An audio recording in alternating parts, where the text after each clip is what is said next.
Capítulo 23 del diario del Dr. Seward, 3 de octubre. El tiempo nos pareció extremadamente largo, mientras esperábamos a Lord Godalming y a Quincy Morris. El profesor trataba de mantenernos distraídos, utilizando nuestras mentes sin descanso. Comprendí perfectamente cuál era el benéfico objetivo que perseguía con ello, por las miradas que lanzaba de vez en cuando a Harker. El pobre hombre está abrumado por una tristeza que da dolor. Anoche era un hombre franco, de aspecto alegre, de rostro joven y fuerte, lleno de energía y con el cabello de color castaño oscuro. Hoy parece un anciano macilento y enjuto, cuyo cabello blanco se adapta muy bien a sus ojos brillantes y profundamente hundidos en sus cuencas, y con sus rasgos faciales marcados por el dolor. Su energía permanece todavía intacta. En realidad, es como una llama viva. Eso puede ser todavía su salvación, puesto que, si todo sale bien, le hará remontar el periodo de desesperación. Entonces, en cierto modo, volverá a despertar a las realidades de la vida. Pobre tipo. Pensaba que mi propia desesperación y mis problemas eran suficientemente graves, pero ¿esto? El profesor lo comprende perfectamente y está haciendo todo lo que está en su mano por mantenerlo activo. Lo que estaba diciendo era, bajo las circunstancias, de un interés extraordinario. Estas fueron más o menos sus palabras. He estado estudiando, de manera sistemática y repetida, desde que llegaron a mis manos todos los documentos relativos a ese monstruo, y cuanto más lo he examinado, tanto mayor me parece la necesidad de borrarlo de la faz de la tierra. En todos los papeles hay señales de su progreso, no solamente de su poder, sino también de su conocimiento de ello.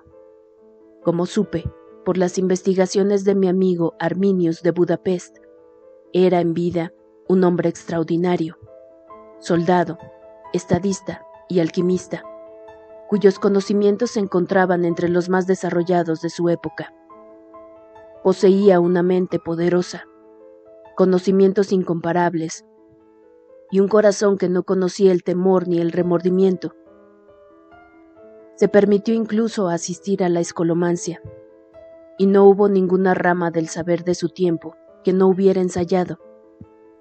Bueno, en él, los poderes mentales sobrevivieron a la muerte física, aunque parece que la memoria no es absolutamente completa.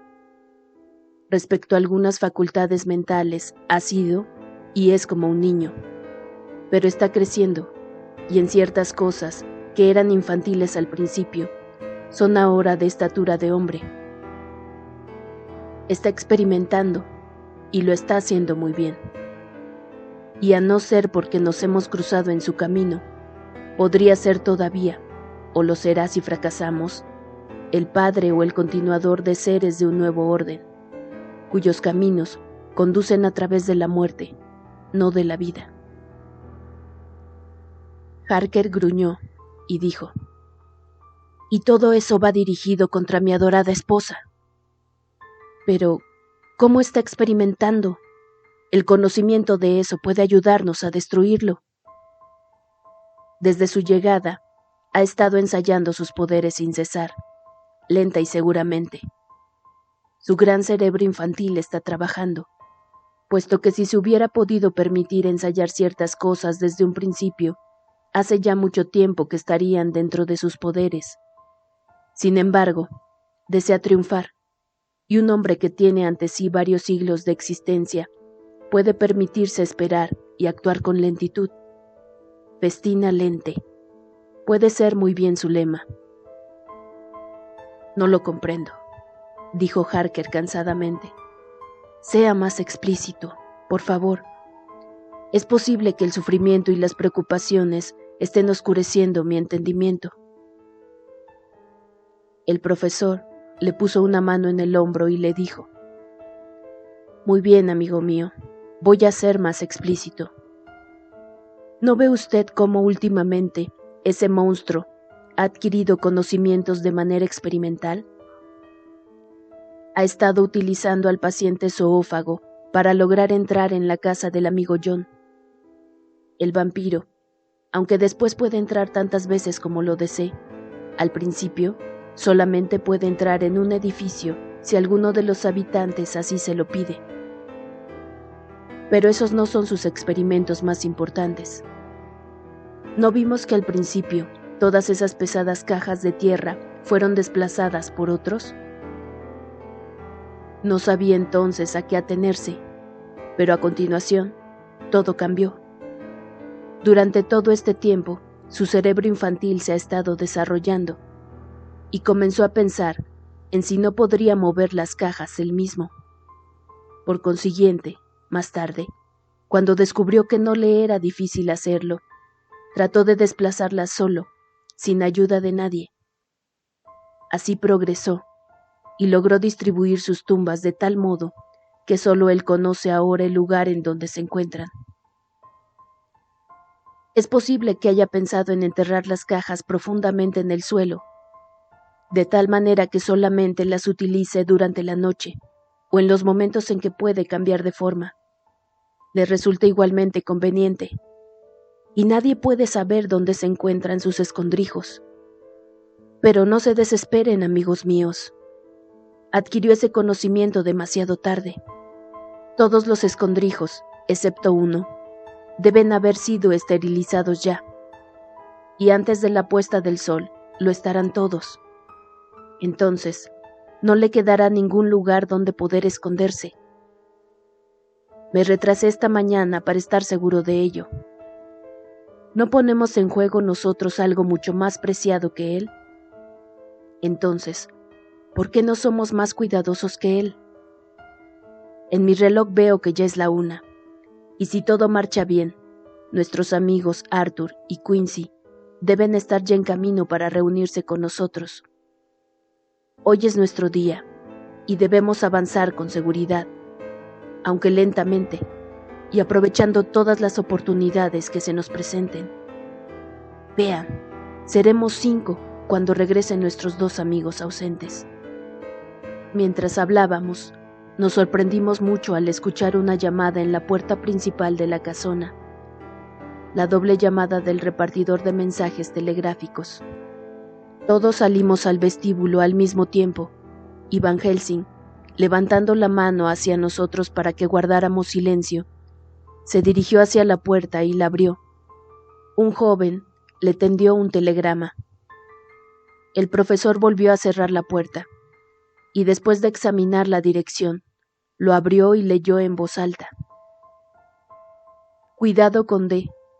Acaba de salir apresuradamente de Carfax en este momento, a las 12:45, y se ha dirigido rápidamente hacia el sur. Parece que está haciendo una ronda, y es posible que desee verlos a ustedes. Mina. Se produjo una pausa, que fue rota por la voz de Jonathan Harker. Ahora, gracias a Dios, pronto vamos a encontrarnos. Van Helsing volvió rápidamente hacia él y le dijo: Dios actuará a su modo y en el momento que lo estime conveniente. No tema ni se alegre todavía, puesto que lo que deseamos en este momento puede significar nuestra destrucción. Ahora no me preocupa nada, dijo calurosamente, excepto el borrar a esa bestia de la faz de la tierra.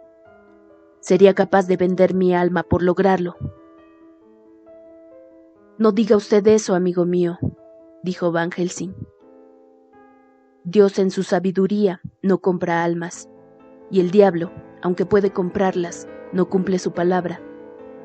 Pero Dios es misericordioso y justo, y conoce su dolor y su devoción hacia la maravillosa señora Mina, su esposa. No temamos ninguno de nosotros, todos estamos dedicados a esta causa, y el día de hoy verá su feliz término. Llega el momento de entrar en acción. Hoy, ese vampiro se encuentra limitado con los poderes humanos y hasta la puesta del sol no puede cambiar.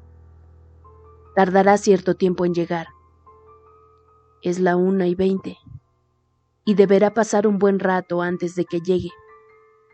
Lo que debemos esperar ahora es que Lord Arthur y Quincy lleguen antes que él. Aproximadamente media hora después de que recibiéramos el telegrama de la señora Harker, oímos un golpe fuerte y resuelto en la puerta principal, similar al que darían cientos de caballeros en cualquier puerta. Nos miramos y nos dirigimos hacia el vestíbulo. Todos estábamos preparados para usar todas las armas de que disponíamos, las espirituales en la mano izquierda y las materiales en la derecha. Van Helsing retiró el pestillo y, manteniendo la puerta entornada, dio un paso hacia atrás, con las 2 manos dispuestas para entrar en acción. La alegría de nuestros corazones debió reflejarse claramente en nuestros rostros cuando vimos cerca de la puerta a Lord Godalming y a Quincy Morris. Entraron rápidamente y cerraron la puerta tras ellos, y el último de ellos dijo, al tiempo que avanzábamos todos por el vestíbulo: «Todo está arreglado. Hemos encontrado las 2 casas. Había 6 cajas en cada una de ellas, y las hemos destruido todas». «¿Las han destruido?», inquirió el profesor. «Para él». Guardamos silencio unos momentos, y luego Quincy dijo: «No nos queda más que esperar aquí. Sin embargo, si no llega antes de las 5 de la tarde, tendremos que irnos, puesto que no podemos dejar sola a la señora Harker después de la puesta de sol». «Ya no tardará mucho en llegar aquí», dijo Van Helsing, que había estado consultando su librito de notas. Nota bene. En el telegrama de la señora Harker decía que había salido de Carfax hacia el sur, lo cual quiere decir que tenía que cruzar el río, y solamente podría hacerlo con la marea baja, o sea, poco antes de la 1.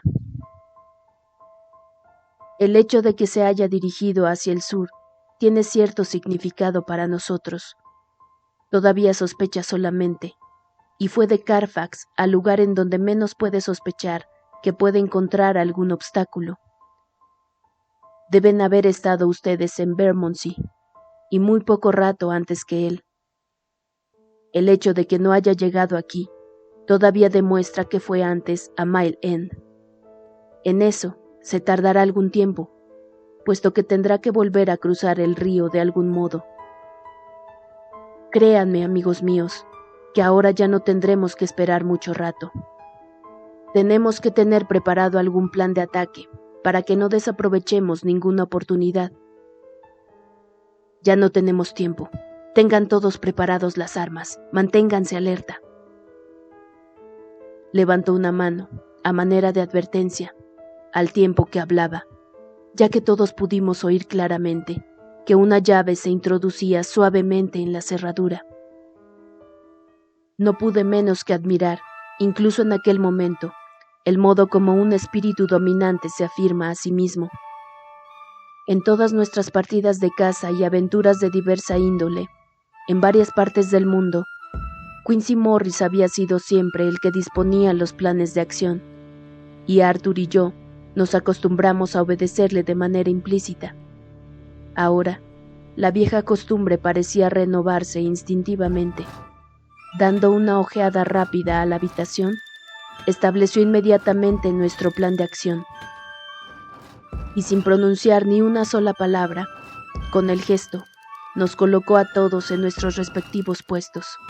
Van Helsing, Harker y yo estábamos situados inmediatamente detrás de la puerta, de tal manera que, en cuanto se abriera, el profesor pudiera guardarla, mientras Harker y yo nos colocaríamos entre el recién llegado y la puerta. Godalming detrás y Quincy enfrente. Estaban dispuestos a dirigirse a las ventanas, escondidos por el momento donde no podían ser vistos. Esperamos con una impaciencia tal que hizo que los segundos pasaran con una lentitud de verdadera pesadilla. Los pasos lentos y cautelosos atravesaron el vestíbulo, El conde, evidentemente, estaba preparado para una sorpresa, o al menos la temía.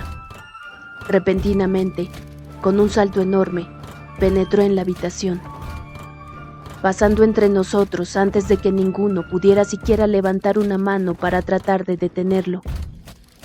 Había algo tan felino en el movimiento, algo tan inhumano, que pareció despertarnos a todos del choque que nos había producido su llegada. El primero en entrar en acción fue Harker, que con un rápido movimiento se colocó ante la puerta que conducía a la habitación del frente de la casa. Cuando el conde nos vio, una especie de siniestro gesto burlón apareció en su rostro, descubriendo sus largos y puntiagudos colmillos, pero su maligna sonrisa se desvaneció rápidamente, siendo reemplazada por una expresión fría de profundo desdén. Su expresión volvió a cambiar cuando todos juntos avanzamos hacia él. Era una lástima que no hubiéramos tenido tiempo de preparar algún buen plan de ataque, puesto que en ese mismo momento me pregunté qué era lo que íbamos a hacer. No estaba convencido en absoluto de si nuestras armas letales nos protegerían. Evidentemente, Harker estaba dispuesto a ensayar, puesto que preparó su gran cuchillo kukri y le lanzó al conde un tajo terrible. El golpe era poderoso. Solamente la velocidad diabólica de desplazamiento del conde le permitió salir con bien. Un segundo más, y la hoja cortante le hubiera atravesado el corazón. En realidad, la punta solo cortó el tejido de su chaqueta, abriendo un enorme agujero por el que le salieron un montón de billetes de banco y un chorro de monedas de oro. La expresión del rostro del conde era tan infernal que durante un momento temí por Harker, aunque él estaba ya dispuesto a descargar otra cuchillada. Instintivamente avancé, con un impulso protector, manteniendo el crucifijo y la sagrada hostia en la mano izquierda. Sentí que un gran poder corría por mi brazo, y no me sorprendí al ver al monstruo que retrocedía ante el movimiento similar que habían hecho todos y cada uno de mis amigos.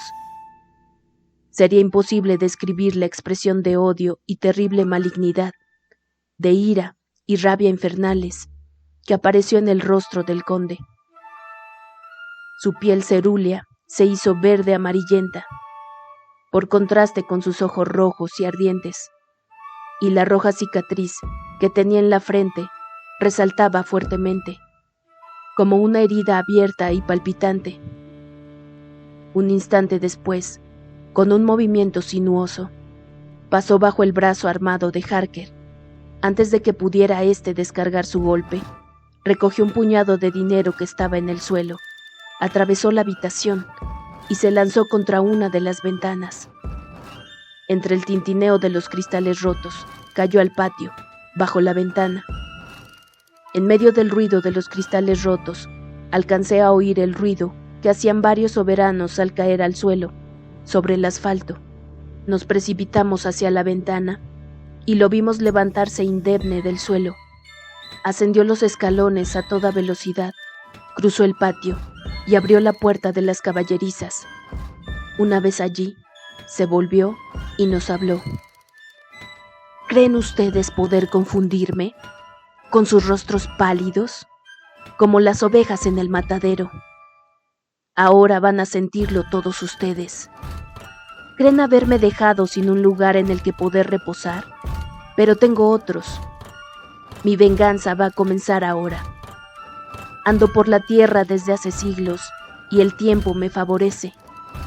Las mujeres que todos ustedes aman son mías ya, y por medio de ellas, ustedes y muchos otros me pertenecerán también.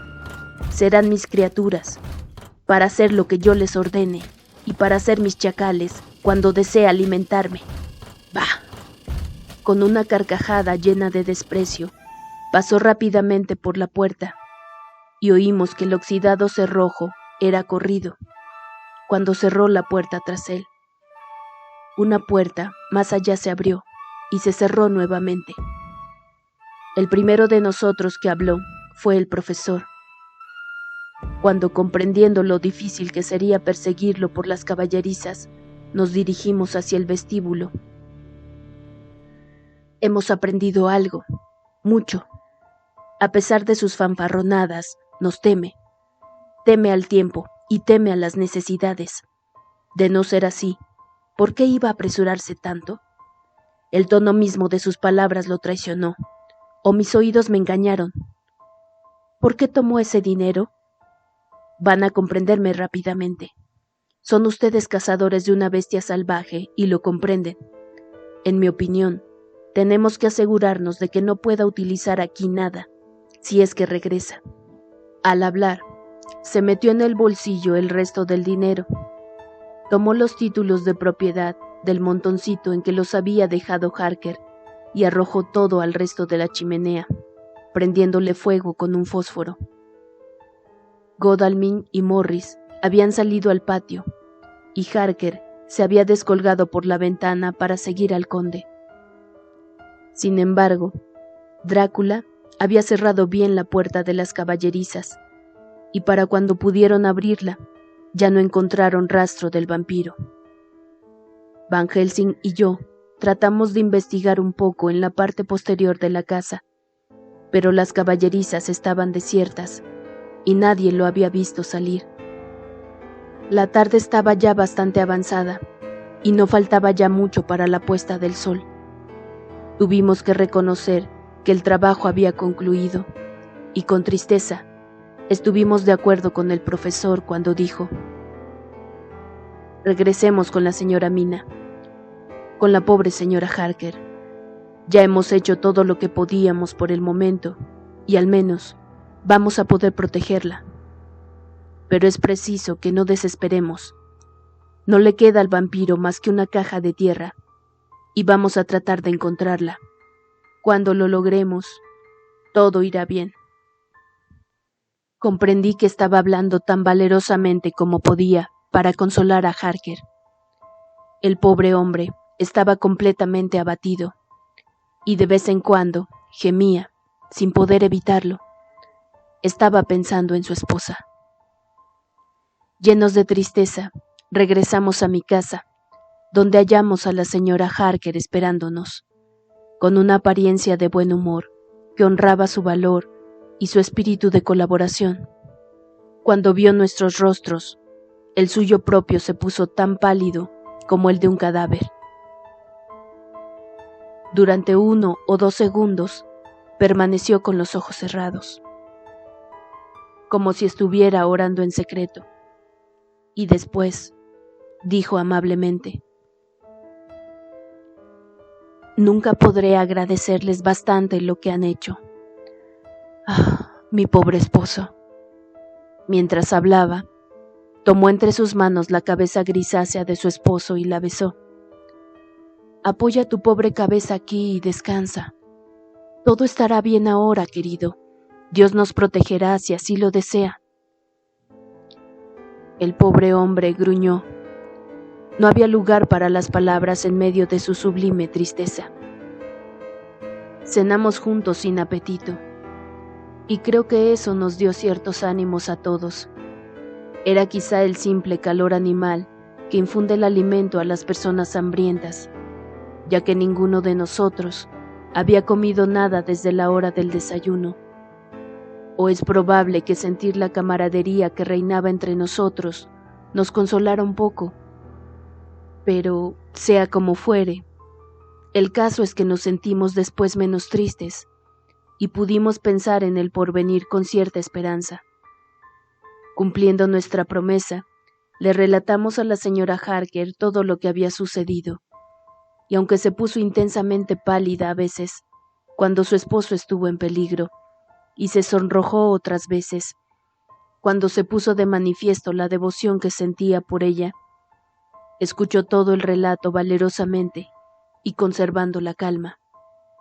Cuando llegamos al momento en que Harker se había lanzado sobre el conde con tanta decisión, se asió con fuerza del brazo de su marido y permaneció así, como si sujetándole el brazo pudiera protegerlo contra cualquier peligro que hubiera podido correr. Sin embargo, no dijo nada. hasta que la narración estuvo terminada, y cuando ya estaba al corriente de todo lo ocurrido hasta aquel preciso momento, entonces, sin soltar la mano de su esposo, se puso en pie y nos habló. No tengo palabras para dar una idea de la escena. Aquella mujer extraordinaria, dulce y buena, con toda la radiante belleza de su juventud y su animación, con la cicatriz rojiza en su frente, de la que estaba consciente y que nosotros veíamos apretando los dientes, al recordar dónde, cuándo y cómo había ocurrido todo. Su adorable amabilidad, que se levantaba contra nuestro odio siniestro, su fe tierna contra todos nuestros temores y dudas, y sabíamos que, hasta donde llegaban los símbolos, con toda su bondad, su pureza y su fe, estaba separada de Dios. Jonathan, dijo, y la palabra pareció ser música, por el gran amor y la ternura que puso en ella. Mi querido Jonathan, y todos ustedes, mis maravillosos amigos, quiero que tengan en cuenta algo durante todo este tiempo terrible. Sé que tienen que luchar, que deben destruir incluso como destruyeron a la falsa Lucy, para que la verdadera pudiera vivir después. Pero no es una obra del odio. Esa pobre alma que nos ha causado tanto daño es el caso más triste de todos.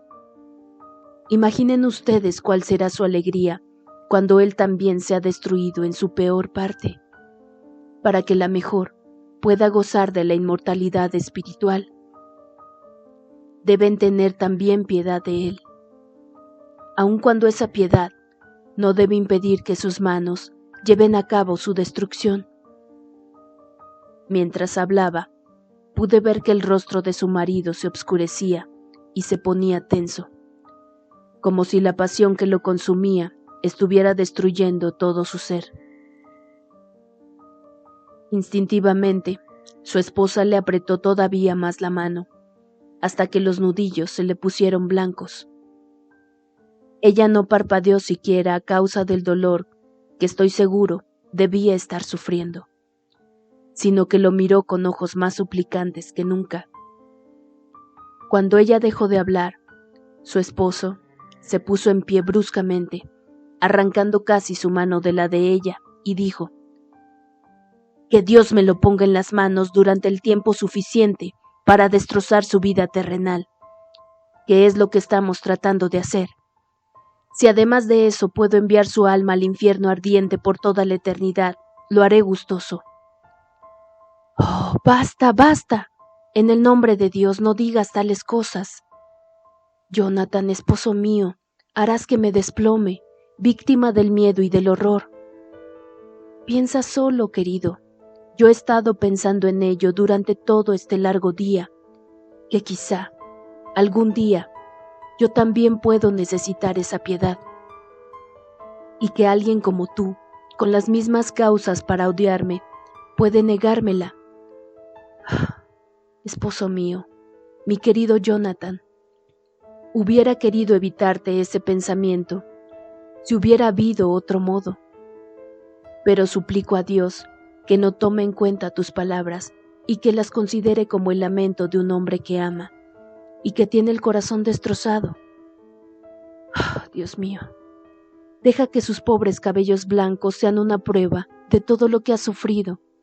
Él, que en toda su vida no ha hecho daño a nadie, y sobre el que se han acumulado tantas tristezas. Todos los hombres presentes teníamos ya los ojos llenos de lágrimas. No pudimos resistir y lloramos abiertamente. Ella también lloró al ver que sus dulces consejos habían prevalecido. Su esposo se arrodilló a su lado y, rodeándola con sus brazos, escondió el rostro en los vuelos de su vestido. Van Helsing nos hizo una seña y salimos todos de la habitación, dejando a aquellos dos corazones amantes a solas con su Dios. Antes de que se retiraran a sus habitaciones, el profesor preparó la habitación para protegerla de cualquier incursión del vampiro, y le aseguró a la señora Harker que podía descansar en paz. Ella trató de convencerse de ello, y para calmar a su esposo, aparentó estar contenta. Era una lucha valerosa, y quiero creer que no careció de recompensa. Van Helsing había colocado cerca de ellos una campana que cualquiera de ellos debía hacer sonar en caso de que se produjera cualquier eventualidad. Cuando se retiraron, Quincy, Godalming y yo acordamos que debíamos permanecer en vela, repartiéndonos la noche entre los tres, para vigilar a la pobre dama y custodiar su seguridad. La primera guardia le correspondió a Quincy, de modo que el resto de nosotros debía acostarse tan pronto como fuera posible. Godalming se ha acostado ya, debido a que él tiene el segundo turno de guardia. Ahora que he terminado mi trabajo, yo también tengo que acostarme.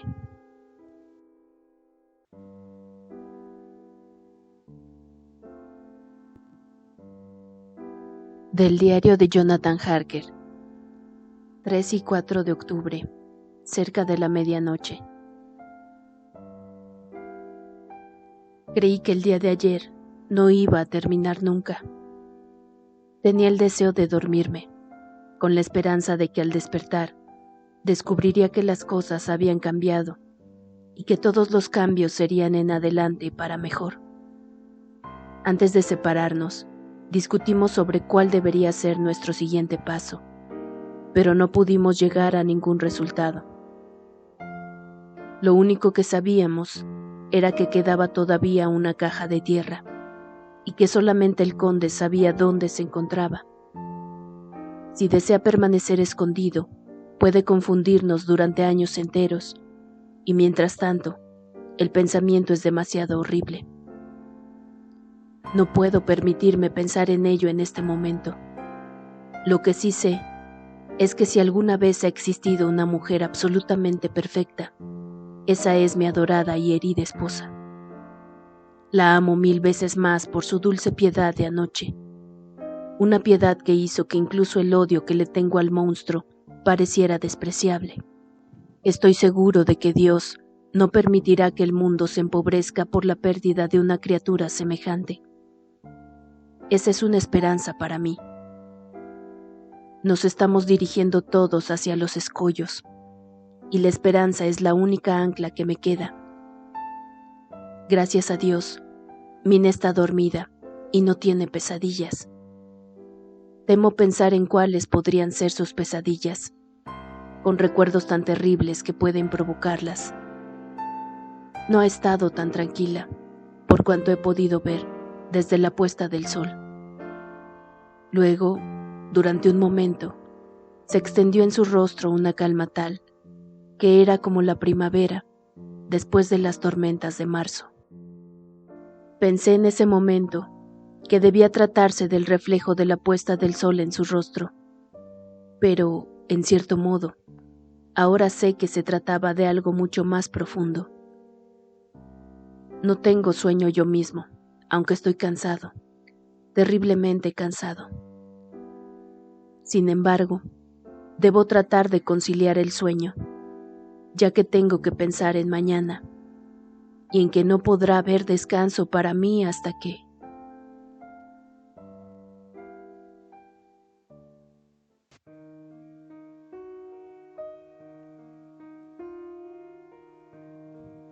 Más tarde. Debo haberme quedado dormido, puesto que me ha despertado Mina, que estaba sentada en el lecho, con una expresión llena de asombro en el rostro. Podía ver claramente, debido a que no habíamos dejado la habitación a oscuras. Mina me había puesto la mano sobre la boca y me susurró al oído: «Shh, hay alguien en el pasillo». Me levanté cautelosamente y, cruzando la habitación, abrí la puerta sin hacer ruido. Cruzado ante el umbral, tendido en un colchón, estaba el señor Morris, completamente despierto. Levantó una mano para imponerme silencio y me susurró: Silencio. Vuelva a acostarse, no pasa nada. Uno de nosotros va a permanecer aquí durante toda la noche. No queremos correr ningún riesgo. Su expresión y su gesto impedían toda discusión, de modo que volví a acostarme y le dije a Mina lo que sucedía. Ella suspiró, y la sombra de una sonrisa apareció en su rostro pálido, al tiempo que me rodeaba con sus brazos y me decía suavemente: «Oh, doy gracias a Dios por todos los hombres buenos». Dio un suspiro y volvió a acostarse de espaldas para tratar de volver a dormirse. Escribo esto ahora porque no tengo sueño, aunque voy a tratar también de dormirme.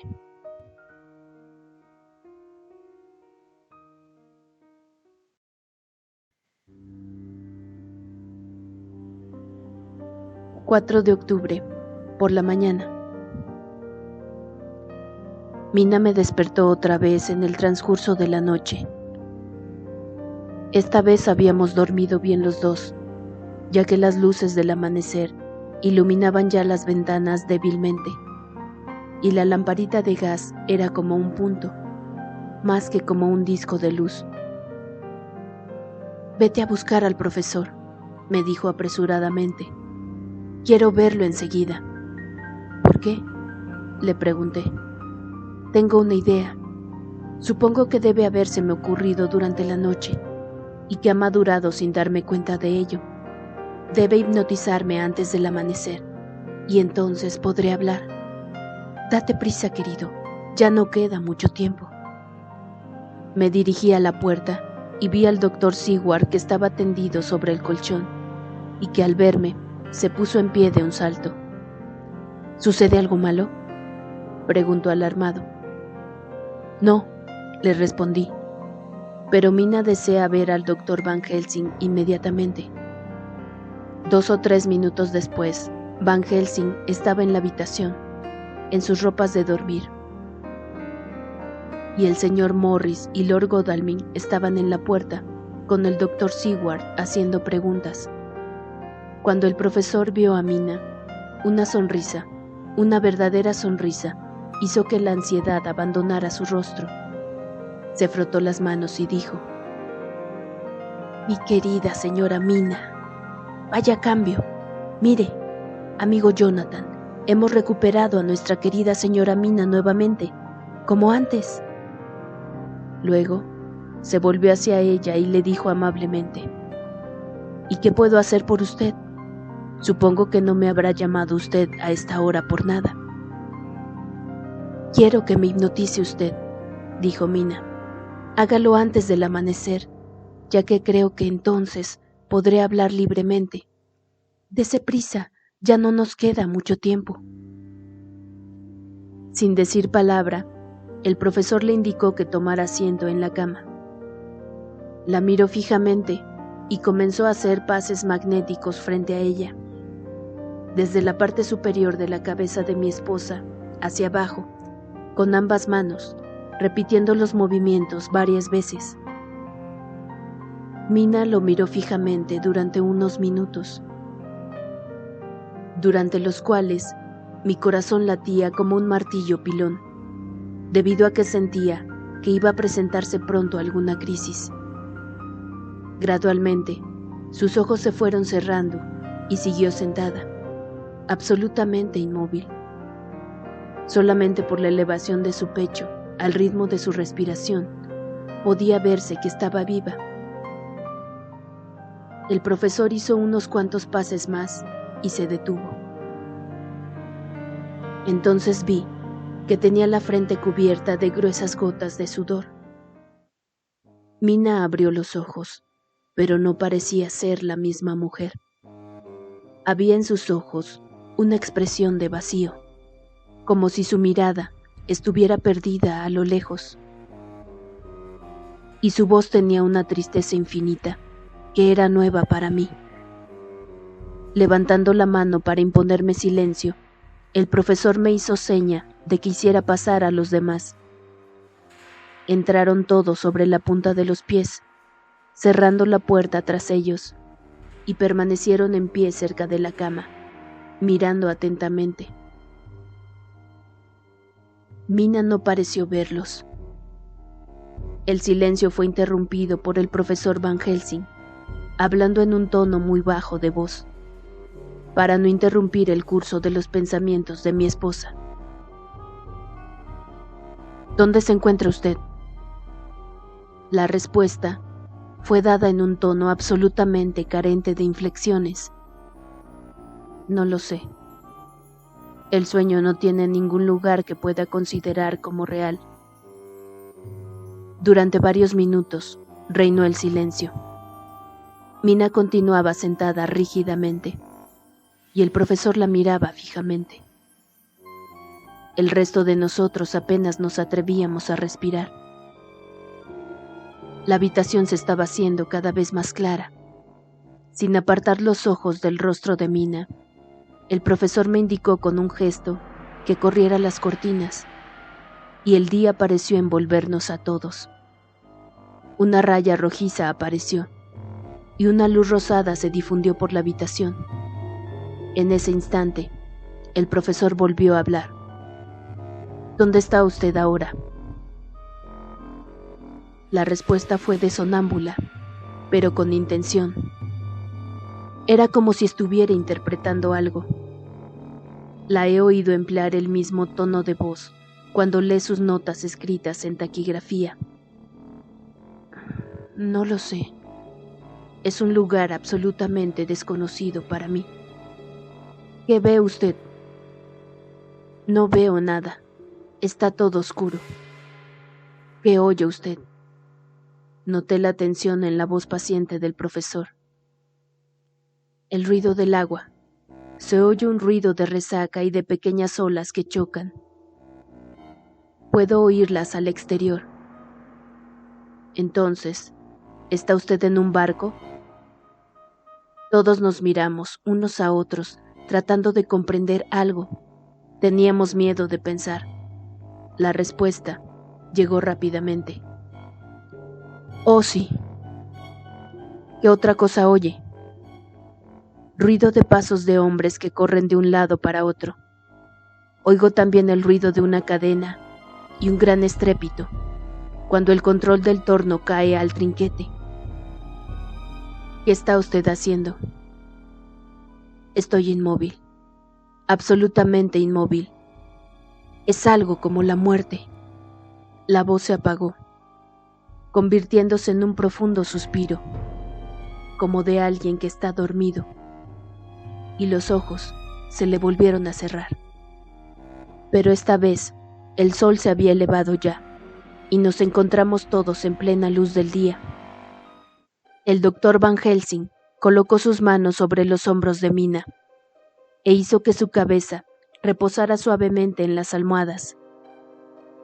Ella permaneció durante unos momentos como una niña dormida, y luego, con un largo suspiro, despertó, y se extrañó mucho al vernos a todos reunidos en torno a ella. ¿He hablado en sueños? Fue todo lo que dijo. Sin embargo, parecía conocer la situación, sin hablar, puesto que se sentía ansiosa por saber qué había dicho. El profesor le repitió la conversación y Mina le dijo: Entonces, no hay tiempo que perder. Es posible que no sea todavía demasiado tarde. El señor Morris y Lord Godalming se dirigieron hacia la puerta, pero la voz tranquila del profesor los llamó y los hizo regresar sobre sus pasos. Quédense, amigos míos. Ese barco, donde quiera que se encuentre, está levando anclas mientras habla la señora. Hay muchos barcos levando anclas en este momento, en su gran puerto de Londres. ¿Cuál de ellos buscamos? Gracias a Dios que volvemos a tener indicios, aunque no sepamos a dónde nos conducen. Hemos estado en cierto modo ciegos, de una manera muy humana, puesto que al mirar atrás, vemos lo que hubiéramos podido ver al mirar hacia adelante, si hubiéramos sido capaces de ver lo que era posible ver. Vaya, esa frase es un rompecabezas, ¿no es así? Podemos comprender ahora qué estaba pensando el conde cuando recogió el dinero, cuando el cuchillo esgrimido con rabia por Jonathan lo puso en un peligro al que todavía teme. Quería huir. Escúchenme, huir. Comprendió que con una sola caja de tierra a su disposición y un grupo de hombres persiguiéndolo como los perros a un zorro, Londres no era un lugar muy saludable para él. Adelante, como diría nuestro amigo Arthur, al ponerse su casaca roja para la caza. Nuestro viejo zorro es astuto, muy astuto, y debemos darle caza con ingenio. Yo también soy astuto, y voy a pensar en él dentro de poco. Mientras tanto, vamos a descansar en paz, puesto que hay aguas entre nosotros que a él no le agrada cruzar, y que no podría hacerlo aunque quisiera, a menos que el barco atracara, y en ese caso, solamente podría hacerlo durante la pleamar o la bajamar. Además, el sol ha salido, y todo el día nos pertenece, hasta la puesta del sol. Vamos a bañarnos y a vestirnos. Luego, nos desayunaremos, ya que a todos nos hace buena falta. Además, podremos comer con tranquilidad, puesto que el monstruo no se encuentra en la misma tierra que nosotros. Mina lo miró suplicantemente, al tiempo que preguntaba: «Pero, ¿por qué necesitan ustedes seguir buscándolo, si se ha alejado de nosotros?» El profesor le tomó la mano y le dio unas palmaditas al tiempo que respondía: «No me pregunte nada al respecto por el momento. Después del desayuno, responderé a sus preguntas». No aceptó decir nada más, y nos separamos todos para vestirnos. Después del desayuno, Mina repitió su pregunta. El profesor la miró gravemente durante un minuto, y luego respondió en tono muy triste: «Porque, mi querida señora Mina, ahora más que nunca debemos encontrarlo, aunque tengamos que seguirlo hasta los mismos infiernos». Mina se puso más pálida, al tiempo que preguntaba: «¿Por qué?». «Porque», respondió Van Helsing solemnemente, «puede vivir durante varios siglos, y usted es solamente una mujer mortal. Debemos temer ahora al tiempo, puesto que ya le dejó esa marca en la garganta». Apenas tuve tiempo de recogerla en mis brazos, cuando cayó hacia adelante, desmayada.